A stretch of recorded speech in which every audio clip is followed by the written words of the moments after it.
Ao falar sobre a importância do tempo em relação à vida, que é o assunto que eu vou tratar, eu faço uma pergunta: quantos dias ainda restam?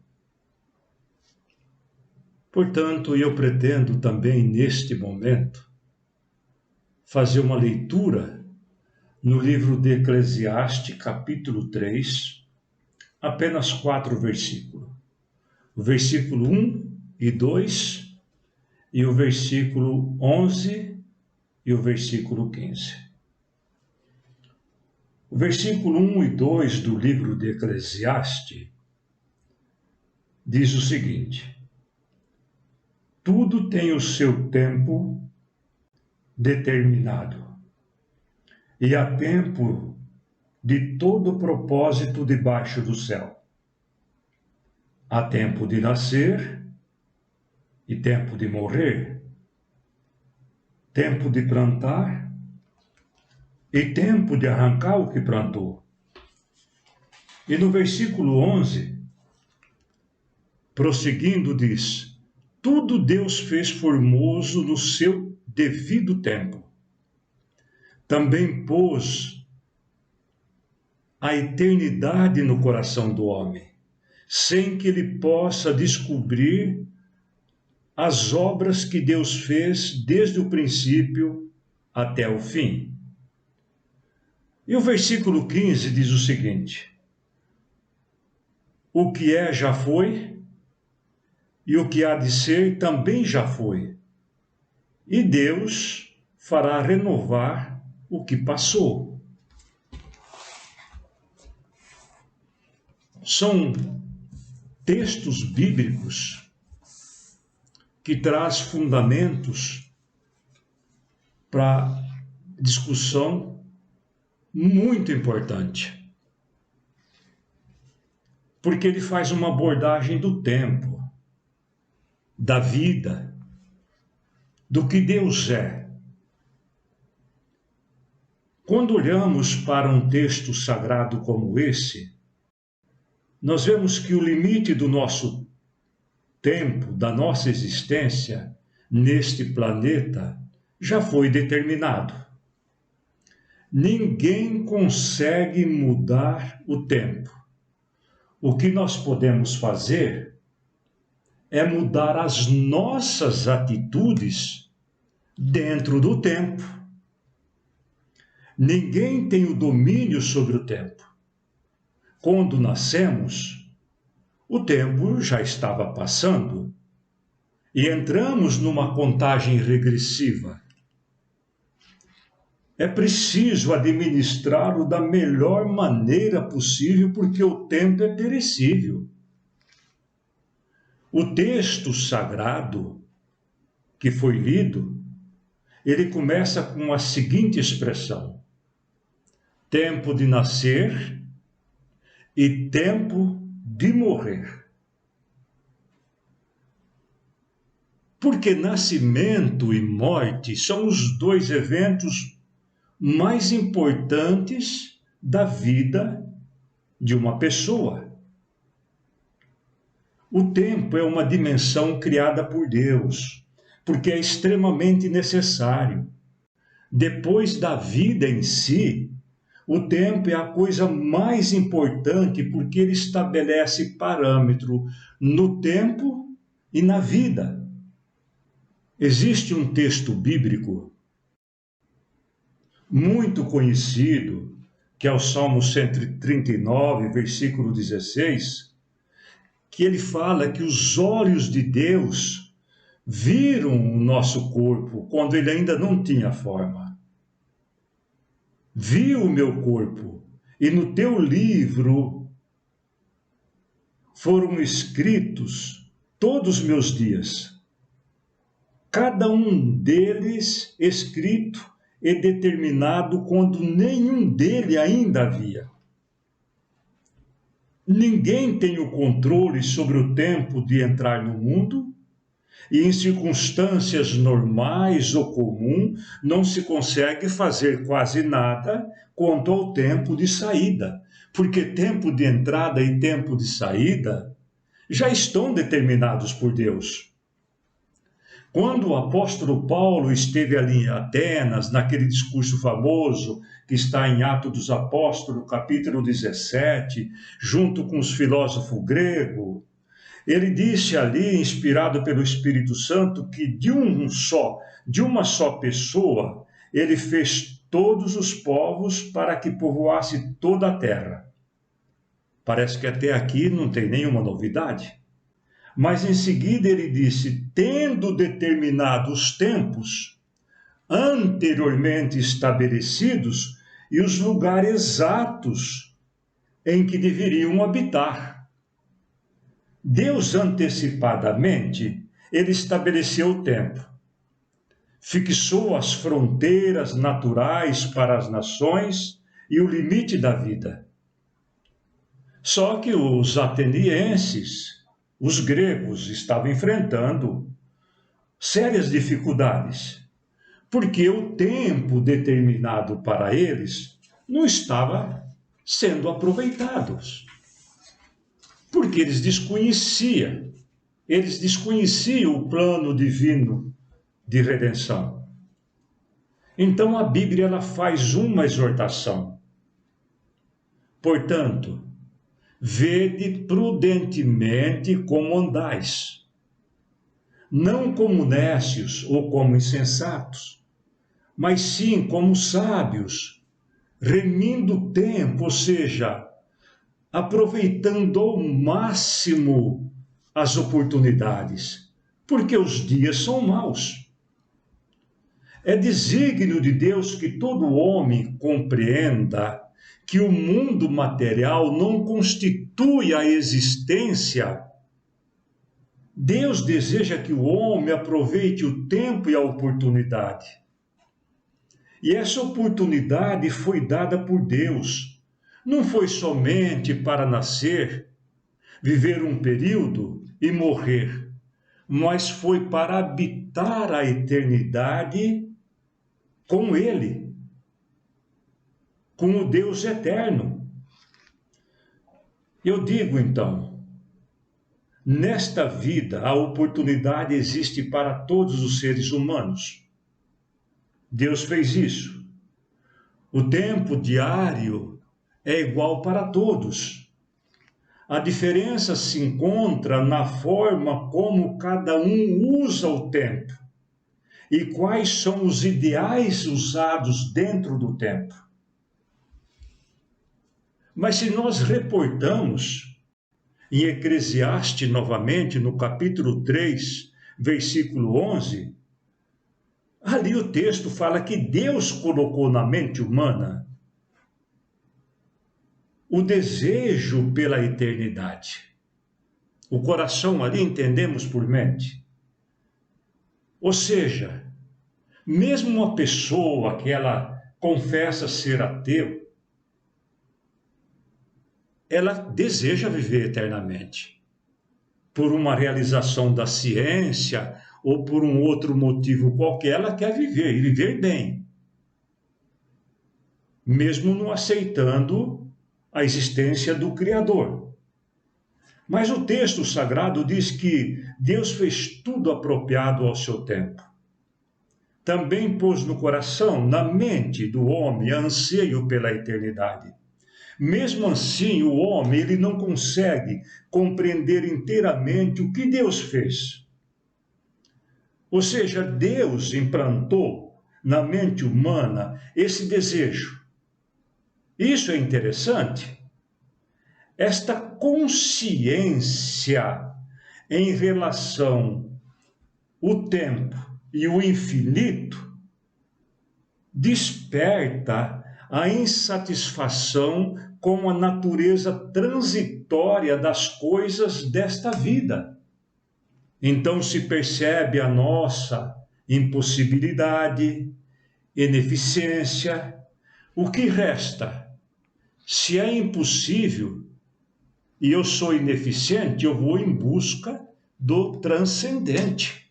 do eterno, do Deus. Mas por que isso acontece? Porque Deus colocou dentro do meu interior esse desejo.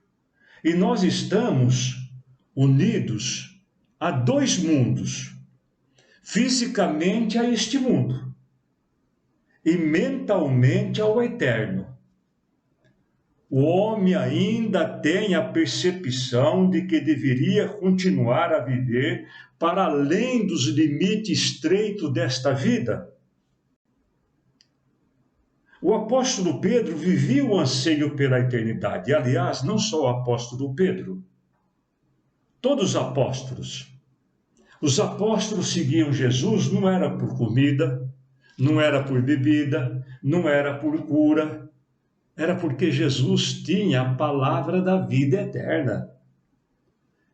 Em certo momento, quando Jesus fez um discurso um pouco pesado, ele está registrado no capítulo 6 do Evangelho de João, e o público começou a esvaziar, ir embora, deixaram Jesus.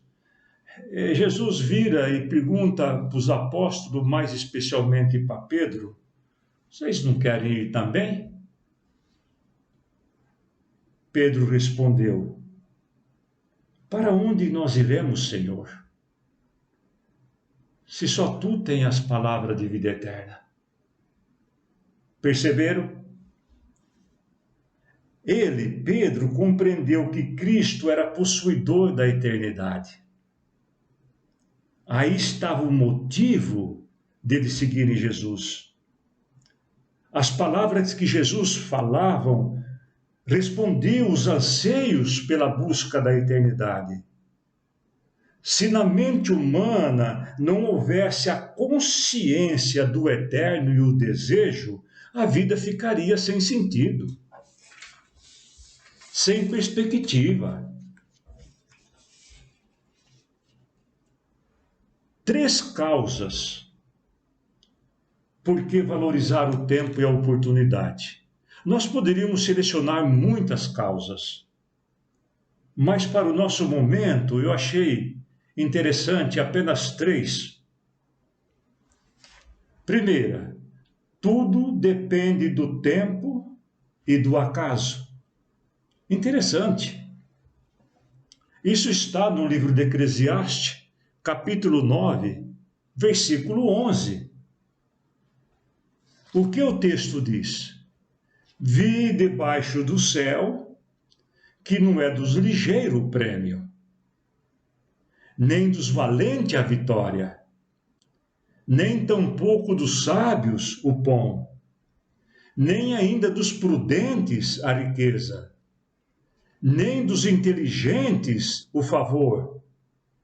Porém, tudo depende do tempo e do acaso. Então, nós poderíamos dizer o seguinte, que tudo depende do tempo e de um conjunto de causas imprevisíveis que acontece dentro do tempo. Percebem? Esse conjunto de causas não está sob nosso controle. Por isso é preciso fazer o certo na hora certa, porque o tempo acaba e a oportunidade quase sempre nunca reaparece. Foi o que aconteceu com Esaú, irmão de Jacó,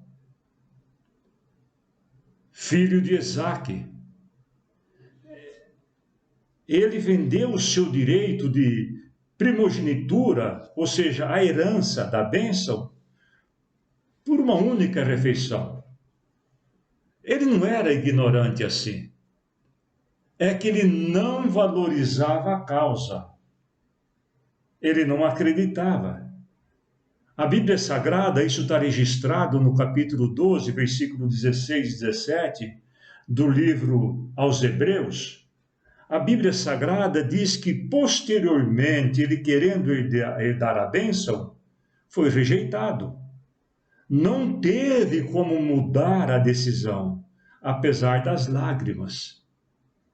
O que aconteceu com ele? Dentro do tempo e do acaso, ele não valorizou a causa. Um segundo fato importante, valorizar o tempo. O tempo passa e quase sempre a oportunidade ou oportunidades não reaparecem. O povo de Israel passou por isso daí. Jeremias profetizava, avisava o povo, falava, eles não davam importância. Em certos momentos, mensagens e mensagem. Aí nós encontramos no livro do profeta Jeremias, no capítulo 8, versículo 20, quando Jeremias então fala, passou a época da colheita, acabou o verão e não estamos salvos. De todos os bens, o tempo é o mais perecível de todo. O profeta Jeremias disse que eles não valorizaram a profecia e o tempo. Como hoje, muitos não valorizam a palavra de Deus, o tempo e as oportunidades. Por isso eu digo, respeite o tempo biológico do seu corpo. Respeite o tempo da sua história. Respeite os tempos dos cumprimentos das profecias, porque elas são luz para nossos caminhos e lâmpada para nossos pés. E para nós, diante daquela pergunta que foi feita no início, quantos dias restam? Ou quantos dias ainda restam? Há um limite de tempo para realizar todos os propósitos. Isso aconteceu com o próprio Cristo, Filho de Deus. E acontece conosco também. Porque Jesus, quando estava aqui, na missão de realizar o plano de salvação para a humanidade, em certo momento ele estava junto com seus apóstolos e disse, convém eu realizar a obra daquele que me enviou enquanto é dia. Porque a noite vem enquanto não vai ser possível trabalhar. Jesus não estava falando do dia e a noite, sobre a rotação da Terra, sobre esse círculo de mudança de tempo. Jesus estava falando sobre a vida e o plano a ele determinado. Por quê? Na profecia, isso nós encontramos em João, no Evangelho de João, capítulo 9, versículo 4, mas na profecia de Daniel, capítulo 9, versículo 24 e 26, ali tem um tempo profetizado sobre a missão de Cristo. Não que a profecia decretou o tempo. A profecia revelou um tempo que já estava determinado para Jesus cumprir o seu plano de salvação. E para nós hoje? Para nós hoje é obter a salvação em tempo oportuno. Ora, o texto de Hebreus capítulo 4, versículo 16, ele diz, cheguemos, pois, com confiança ao trono da graça, para que possamos alcançar misericórdia e achar graça, a fim de sermos ajudados em tempo oportuno. 3 consequências dentro do tempo, existem muitas, mas eu quero falar rapidamente sobre 3. Ninguém sabe como serão os futuros dias da vida. O apóstolo Tiago falou, olha, vós não sabeis o que sucederá amanhã. porque vossa vida é apenas como uma neblina que se levanta e logo se dissipa. Dentro da normalidade, nenhum ser humano sabe quantos dias restam. Hoje pode ser o último dia. E ninguém tem certeza se os dias serão bons ou maus. Como irá terminar a vida? Por isso a Bíblia fala, não presuma do dia de amanhã. Uma outra consequência, a morte acontece a qualquer idade. Não é só para os idosos, para os doentes. O pecado atingiu toda a raça humana, portanto, assim como por uma pessoa, por um homem, lá no passado entrou o pecado, e o pecado trouxe a consequência da morte, o pecado passou a todos os seres humanos, e todos pecaram. Por isso que Deus olhou para aquele casal, especialmente para Adão, e falou, no suor do teu rosto comerás o teu pão, até que tornes a terra, pois foste formado, porque tu és pó, ao pó tornará. E quando Jesus estava aqui, na parábola do rico insensato, ele fez uma advertência pesada. Isso se encontra em Lucas, capítulo 12, versículo 20.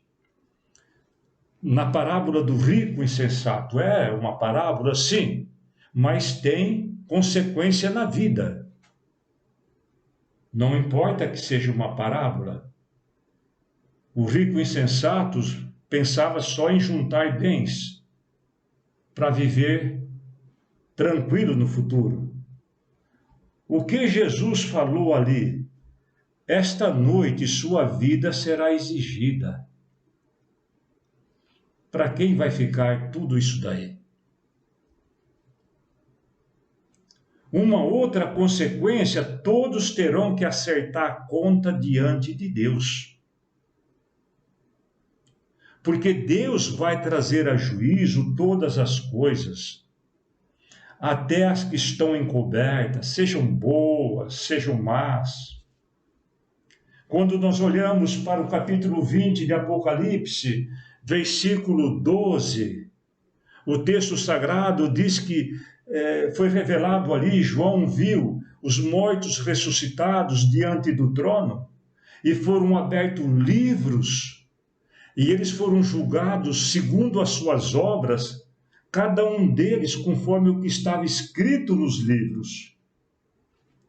Por isso que nós lemos ali em Eclesiastes, no capítulo 3, versículo 15, o texto sagrado que diz, o que é já foi,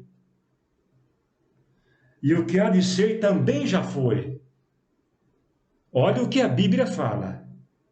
Deus fará renovar-se o que passou. Para Deus, a eternidade está sempre presente, seja do passado ou do futuro. Tanto o passado como o futuro. Deus busca o que passou e pede conta. Todas as coisas do passado estão abertas diante de Deus como se fossem atuais, como se estivesse acontecendo agora, neste momento. Então eu digo, como valorizar o tempo e as oportunidades? O tempo é um bem intangível, mais perecível do que todos os bens humanos. Tempo perdido não se recupera. É preciso identificar o tempo e a oportunidade. E eu comecei a falar sobre este assunto aqui. O que eu falei já está entrando no passado, na história. Por isso a Bíblia Sagrada, ela orienta para primeiramente buscar as coisas de Deus. Mas nós precisamos identificar essas oportunidades que a vida dá. Um certo momento, Jesus Cristo se dirige para a casa de Maria e Marta. Quando ele chega lá, Marta, preocupada com o trabalho, com o serviço, não atendeu Jesus. Maria atendeu. E Cristo falou para ela: Marta, Marta, por que você está tão ansiosa assim? Uma coisa só é necessária e Maria escolheu a melhor. Isso até me emociona quando eu faço uma leitura dessa ou lembro de algo nesse sentido que Cristo disse. Por quê? Quem entrou dentro daquela casa foi Cristo, o Filho de Deus. Ele é Deus.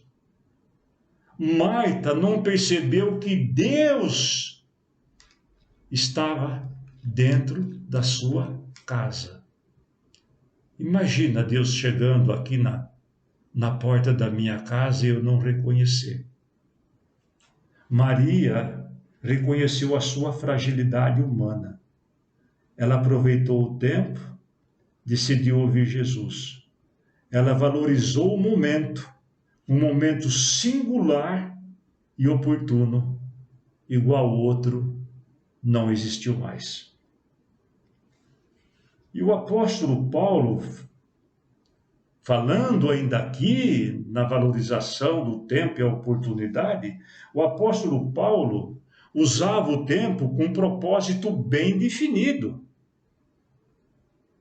Nós, quando olhamos para o passado, até pensamos muitas vezes que aqueles apóstolos, aleatoriamente, eles realizavam a obra, mas não era assim, não. Quando o apóstolo Paulo escreveu para a igreja de Corintos, ele disse: eu quero dizer a todos vocês que o tempo é pouco. Ele até fez ali uma advertência sobre os casados, porque ele percebeu que havia pessoa que valorizava muito mais a família do que Deus. Isso nós encontramos no capítulo 7, versículo 29 e 31 de 1 Coríntios. Então ele falou: vocês são casados, mas vocês devem viver como se não fosse. Ou seja, ele não estava falando em divórcio, ele estava falando do reino de Deus. Vocês têm que... O que ele estava dizendo? O tempo está passando, é muito rápido, e vocês precisam distinguir o que tem mais valor para esta vida e o que tem menos valor, mesmo sendo importante. Mesmo que a família é de suma importância, mas nós temos que distinguir entre Deus e a família, entre a salvação e a família. E sabe o que ele disse? No capítulo 9, versículo 26 de 1 Coríntios, ele: assim corro eu, não sem meta, assim luto, não como desferindo golpe no ar. Ele tinha planejamento, um planejamento completo, que estava condicionado ao tempo e ao alvo, o objetivo que deveria ser alcançado. E o tempo é tão importante em relação à vida que ele continuará existindo na eternidade. Mas aonde é que está isso? Isso está na Bíblia Sagrada. Quando você lê o Apocalipse 20, versículo 4 e 5, após a segunda vinda de Cristo, temos o milênio. Se nós lemos lá em Isaías capítulo 66, versículo 22, o tempo vai continuar sendo contado, inclusive o sábado continuará existindo. É o que a Bíblia fala. Também no Apocalipse 22, versículo 1 e 2, e outros lugares da Bíblia Sagrada nós encontramos, e vamos ter o tempo, mesmo sendo eterno. Então eu quero trazer aqui apenas mais algumas considerações finais para este assunto. Não é uma conclusão. Ninguém consegue concluir um tema na Bíblia Sagrada. nós conseguimos fazer umas considerações finais. Então, eu digo a vocês, o ser humano não tem o controle do tempo de entrar no mundo, e em situações normais e comuns, ele não consegue fazer quase nada no tempo de saída. Por quê? O tempo de entrada e saída nosso deste mundo já está determinado por Deus. Não é só a matéria que satisfaz nossos anseios aqui, porque está escrito que nem só de pão viverá o homem, mas de todas as palavras que saem da boca de Deus. Nós deixamos muitas vezes de olhar para aquilo que Deus pede e olhamos para o nosso tempo que está sendo sepultado. Então eu digo, lembra-te do texto sagrado que nós lemos aqui, que inicia com a expressão tempo de nascer e tempo de morrer. Porque nascimento e morte são os dois eventos mais importantes desta vida. Como eu poderia definir essa expressão? Os dois eventos, nascimento e morte, humanamente falando, mais importante, são os mais importantes desta vida. Porque no intervalo entre nascimento e morte, escrevemos a nossa história. Na morte, as páginas se fecham. O livro se fecha. E nunca mais será reescrito. Mas se abrirão no juízo, se abrirão para julgamento. Aí está a importância do nascimento e morte, porque dentro do intervalo, nós construímos o nosso mundo e esse mundo que será julgado na eternidade.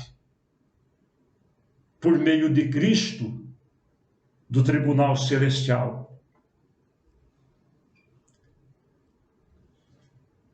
Tanto é que o livro do Apocalipse, capítulo 20, versículo 12, eu repito, o texto foi revelado a João, os mortos ressuscitados diante do trono.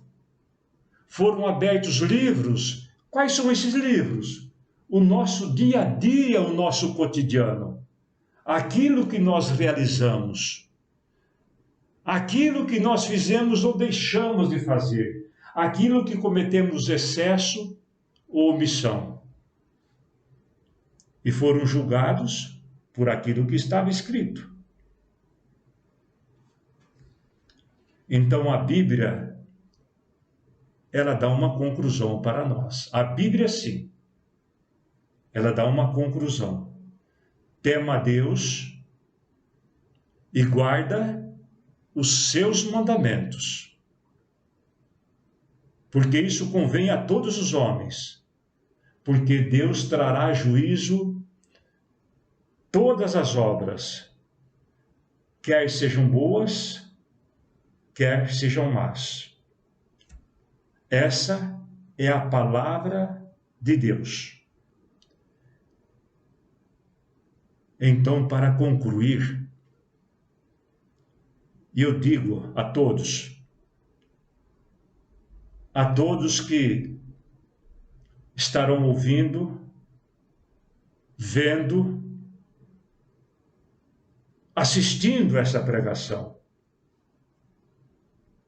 o tempo que ainda resta, é possível reescrever algumas páginas.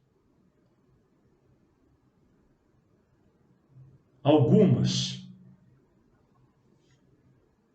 Por isso a Bíblia Sagrada, ela exorta a todos nós: exortai-vos mutuamente cada dia, diante do tempo que se chama hoje. Acheguemos, portanto, confiadamente junto ao trono da graça, a fim de recebermos misericórdia e acharmos graça para socorro em ocasião oportuna. Por isso eu concluo com as seguintes palavras: buscai primeiro o reino de Deus e sua justiça. Por quê? Porque eu devo primeiro buscar o reino de Deus e a sua justiça? Porque o mundo passa, e com ele a sua concupiscência. Tudo que nós estamos vendo diante dos nossos olhos, dia a dia, anos e anos, tudo isso passa. Todo o pecado, todos os males passarão, perecerão, mas os que fazem a vontade de Deus, este sim, permanece para sempre. Amém?